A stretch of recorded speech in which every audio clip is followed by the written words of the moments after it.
உங்களுடைய கணவன் அல்லது உங்க மனைவி இல்ல உங்க குழந்தைகள், அவங்களுக்கு நீங்க எவ்வளவு gift கொடுத்துருப்பீங்க? நிறைய கொடுத்துருப்பீங்க தானே.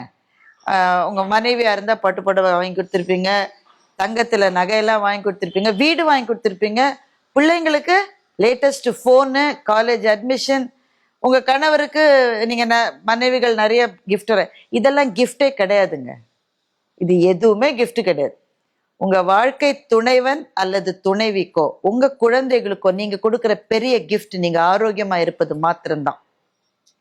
உங்களினுடைய ஆரோக்கியம்தான் அவங்கள அவங்க வாழ்க்கையில அவங்க சாதாரணமா வாழறதுக்கு அவங்களுக்கு வழி செய்யும்.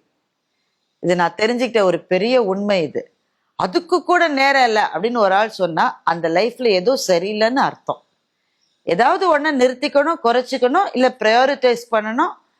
உங்க ஹெல்த்துக்கு என்ன தேவைன்னு உங்க மனசுக்கு நல்லா தெரியும். சும்மா தெரியாதுன்னு சொல்லாதீங்க, கட்டாயம் தெரியும்.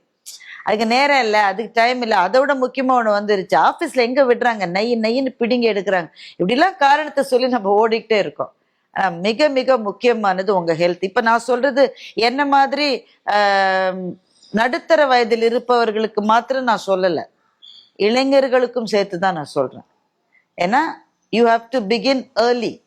எவ்வளவு சீக்கிரம் உங்க ஆரோக்கியத்தை நீங்க பாத்துக்க ஆரம்பிக்கிறீங்களோ அவ்வளவு நாள் வாழ்க்கை நல்லா இருக்கும்.